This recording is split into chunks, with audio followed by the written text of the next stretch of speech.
솔로몬이 그의 조상들과 함께 잠에 그의 아버지 다윗의 성에 장사되고 그의 아들 르호보암이 대신하여 왕이 되니라. 아멘. 역대하 9장 1절부터 12절까지는 솔로몬의 명성을 듣고 찾아온 스바 여왕의 방문에 대해서 기록하고 있습니다.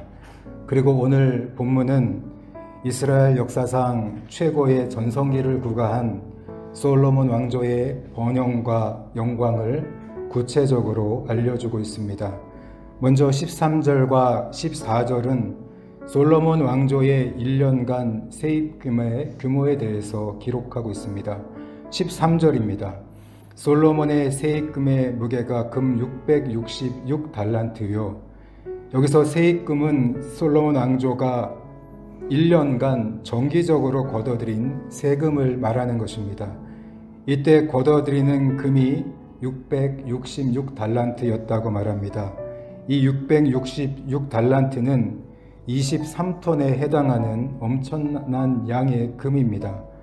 또한 이 23톤의 금은 14절에서 무역업자와 상인들 그리고 아라비아의 왕들과 이스라엘 땅의 장관들에게서 받은 금과 은을 제외한 것이라고 말합니다. 이 둘을 합친다면 훨씬 더 많은 금과 은을 거둬들였다는 것을 우리는 알 수가 있습니다. 또한 15절과 16절은 솔로몬 왕이 금으로 방패를 만들었다고 기록하고 있습니다. 금 600세겔이 들어간 큰 방패 200개와 그리고 금 300세겔이 들어간 작은 방패 300개를 만들어서 레바논 나무 궁에 두었다고 말하고 있습니다. 그리고 17절에서는 중동 지방에서 구하기 힘든 코끼리 상아로 왕의 보좌를 만들었고 또 그 위를 순금으로 덮었다고 말합니다. 그리고 그 보좌에는 금으로 만든 발 받침대도 있었습니다. 또한 보좌의 양쪽에는 팔걸이가 있었고 팔걸이 양옆으로는 사자상이 세워져 있었습니다.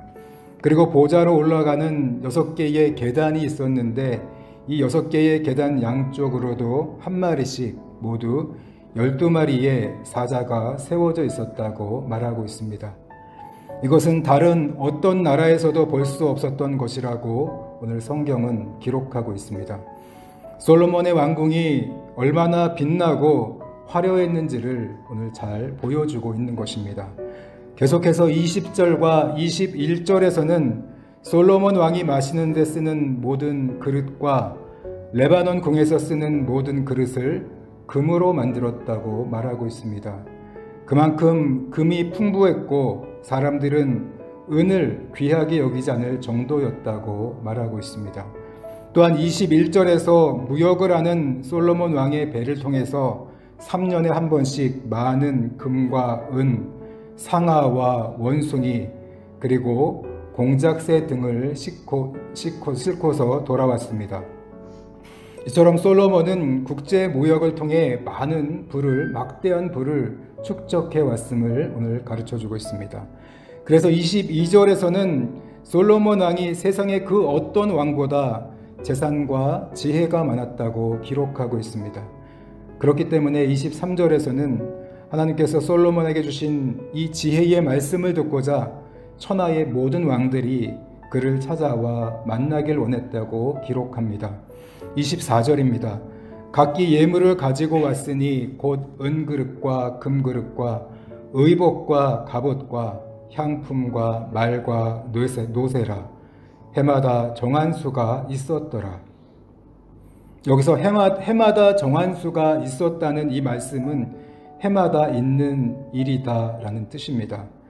이것은 해마다 솔로몬에게 바칠 예물의 분량이 정해져 있었다는 의미가 아니라 그만큼 매년마다 한결같이 많은 양의 예물이 들어왔다는 것을 뜻하는 것입니다. 솔로몬의 명성이 얼마나 대단했는지를 오늘 우리들에게 가르쳐 주고 있습니다. 25절입니다.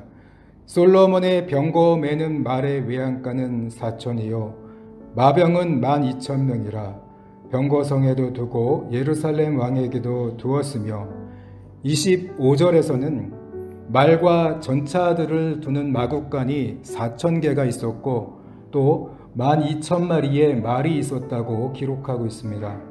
솔로몬은 이 말과 전차들을 특별한 성을 만들어서 두기도 했고 또 예루살렘에도 두었습니다. 여기서 이 말과 전차들의 수를 기록한 것은 솔로몬의 군사력이 또 얼마나 막강했는지를 오늘 가르쳐 주는 것입니다. 솔로몬은 이 군사력을 바탕으로 26절에서는 그의 통치권이 유브라 대강에서부터 블레셋 땅과 애굽 지경까지 이르렀다고 오늘 기록하고 있습니다. 솔로몬은 다윗으로부터 물려받은 이 영역을 치세 말기까지 관할하였을 뿐만 아니라 더 나아가 아라비아와 스페인의 일부 지역마저 간접적인 통치 영역으로 삼았습니다. 그런데 이 통치 영역은 일찍이 하나님께서 아브라함과 언약을 맺으시고 그의 후손들에게 주시기로 약속하신 땅의 영역이었습니다. 하나님께서 당신의 이 언약을 솔로몬 때에 온전히 이루어 주셨음을 오늘 보여주고 있는 것입니다. 계속해서 27절에서는 당시 화폐로 통용되던 은이 돌같이 흔하고 귀한 이 백향목이 평지에 뽕나무같이 많았다고 말하고 있습니다. 이것은 솔로몬 왕조뿐만 아니라 그의 일반 백성들까지도 부유했다는 것을 보여주고 있는 것입니다. 그리고 28절에서는 애국과 각국으로부터 다양한 경로를 통해서 말을 수입해 왔음을 기록하고 있습니다. 29절에서는 역대기에 기록되지 않은 이 나머지 행적이 나단과 아히야 그리고 잇도 등 선지자들의 글에도 기록되어 있다고 밝히고 있습니다. 이렇게 솔로몬은 모두 40년간 이스라엘의 왕으로서 통치하다가 죽어서 다윗성에 장사되었습니다.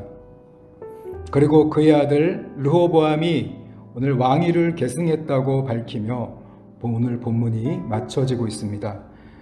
성도 여러분, 오늘 본문은 솔로몬이 과연 어느 정도의 부귀와 이 영화를 누렸는지를 소개하면서 역대하 1장부터 시작된 이 솔로몬의 통치 이야기가 마무리되고 있습니다. 솔로몬은 정치와 종교 지도자들을 불러서 언약궤가 있는 기브온 산당에서 1,000마리의 짐승을 잡아서 하나님께 번제를 드렸습니다. 그날 밤에 하나님은 솔로몬에게 나타나셔서 내가 너에게 무엇을 주었으면 좋겠는지 말해보라고 말씀하셨습니다.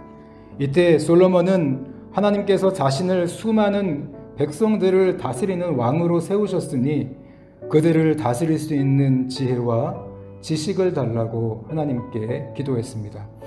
그러자 하나님은 솔로몬에게 내가 올바른 선택을 하였다라는 이 말씀을 하시며 내가 부와 재물이나 명예나 또 내 원수를 저주해 달라거나 오래 사는 장수의 복을 구하지 않고 내 백성을 잘 다스리기 위해 지혜와 지식을 구했으니 너의 요구대로 내가 너에게 지혜와 지식을 주고 또 내 이전에 어떤 왕도 가져보지 못한 부와 재물과 명예도 함께 줄 것이며 앞으로 온 세상에 너와 같은 왕이 없을 것이라고 말씀하셨습니다. 오늘 본문은 솔로몬이 자신의 이 사명에 맞게 올바르게 기도함으로써 백성을 다스리는 지혜는 물론이거니와 부와 재물과 명예까지 함께 받을 것이라는 하나님의 이 언약의 말씀이 성취되었음을 가르쳐주고 있습니다. 하나님은 솔로몬에게 해마다 쏟아져 들어오는 세입금과 예물 그리고 무역으로 인한 막대한 이익금을 얻게 하셔서 그의 백성들은 은을 돌같이 흔하게 만질 수 있었고 귀한 백향목을 뽕나무처럼 쉽게 사용할 수 있는 부유한 백성들이 되었습니다. 한 나라의 지도자가 백성들을 잘 다스리기 위한 이 지혜를 구했을 때 우리 하나님은 지혜뿐만 아니라 나라의 번영과 영광도 덤으로 주셨던 것입니다. 성도 여러분, 오늘 이 본문을 보면 우리가 하는 기도의 내용이 얼마나 중요한지를 가르쳐 주고 있습니다. 솔로몬이 가장 먼저 구한 기도는 자신의 부와 재물과 명예, 그리고 건강과 장수의 복이나 원수로부터의 승리를 얻게 해달라는 그런 기도가 아니었습니다. 그는 왕으로서 하나님께서 맡겨주신 이 많은 백성들을 올바르게 재판하고 잘 다스리기 위해서 하나님께 지혜와 지식을 달라고 기도했습니다. 그는 너희는 먼저 그의 나라와 의를 구하라. 그리하면 이 모든 것을 너희에게 더하시리라는 예수님의 이 말씀처럼 기도했고, 또 예수님의 말씀이 성취되는 것을 이전 세대에서 경험했던 것입니다. 성경 야고보서 4장을 보면 우리가 하나님께 받지 못하는 것은 기도하지 않기 때문이라고 가르쳐주고 있습니다. 그러나 기도해도 받지 못하는 이유는 정욕대로 쓰려고 잘못 구하기 때문이라고 말씀하고 있습니다. 성도 여러분, 우리 하나님은 왜 우리가 이 정욕대로 구하는 것들을 들어주지 않는 것입니까? 그 이유는 너무나 간단합니다. 우리가 육체의 욕심을 구하고 이 나의 욕심을 따라간다면 그 열매가 너무나 분명합니다. 늘 사단이 함께하고 사단이 역사하는 삶을 살아갈 수밖에 없는 것입니다. 그러나 오늘 우리가 진리의 이 말씀을 따라가고 이웃을 사랑하는 삶을 실천하며 살아간다면 성령님이 함께하시고 성령께서 역사하는 삶을 살아갈 수 있게 되는 것입니다. 우리가 인간의 욕심을 따라가면 마귀가 역사하고 진리를 따라가면 성령이 역사하는 것은 너무나 당연한 것이 아니겠습니까? 이처럼 하나님께서 정욕으로 구하는 우리의 기도에 응답한다는 것은 우리를 사단에게 내어주는 것과 같은 것입니다. 어느 부모가 자식을 강도에게 내어줄 수가 있겠습니까? 성도 여러분, 오늘 우리가 하는 기도의 이 내용들이 어떤 것입니까? 무엇을 먹을까? 무엇을 마실까? 무엇을 입을까? 더 많이 소유하고 더 많이 인정받고 더 건강하고 더 오래 살고 세상 모든 일에 근심이 없도록 이 모든 문제가 해결되고, 오늘 지금 이 시간도 내가 먼저 잘 되기를 위해서 오늘 기도하려고 우리가 여기에 앉아 있는 것은 아닙니까? 자기 자신을 위한 일이라면 먼 훗날에 만날 자녀들의 며느리나 사윗감까지 구체적으로 기도하면서 복음을 모르고 영원히 죽어가는 우리들의 이웃이나 상처 입고 고통을 당하는 믿음의 형제들을 위해서는 우리가 얼마나 기도를 하고 있습니까? 내 자녀의 앞길이 달린 문제라면 금식도 마다하지 않고 하나님께 매달립니다. 그러나 교회 안과 밖에서 방황하고 있는 자녀들의 문제를 위해서 우리는 얼마나 금식하며 기도하고 있습니까? 우리는 예배 때마다 은혜를 받게 해달라고 기도합니다. 그리고 때로는 은혜를 받지 못했다고 투덜대고 원망을 하기도 합니다. 그러나 우리가 이 예배를 예배를 위해 준비하고 섬기는 성가대나 찬양팀, 예배위원, 그리고 목사님들을 위해서는 얼마나 기도를 하고 있습니까? 성도 여러분, 하나님의 사랑이 우리를 통해 이웃들에게 흘러가야 하듯이 오늘 우리들의 기도도 사랑처럼 이웃들에게 흘러가야 하는 것입니다. 나에게 맡겨주신 이 사명을 통해서 하나님의 나라와 의가 이 땅 가운데 이루어지도록, 나를 통해 하나님의 사랑이 우리 이웃들에게 흘러가도록 우리가 기도해야 하는 것입니다. 그런 면에서 기도는 많이 오래 기도하는 것보다, 오래 기도하는 것도 물론 중요하지만 올바르게 기도하는 것이 더 중요한 것입니다.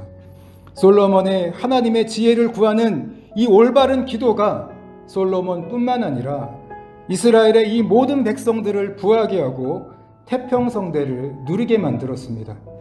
오늘 나의 이 올바른 기도가 내 자신뿐만 아니라 모든 사람들을 살리고 풍요롭게 하는 기도가 될 수 있습니다. 하나님께서 우리에게 맡겨주신 이 사명을 통해 우리 이웃과 형제들에게로 하나님의 사랑을 흘려보내기 위해서 기도하시기 바랍니다.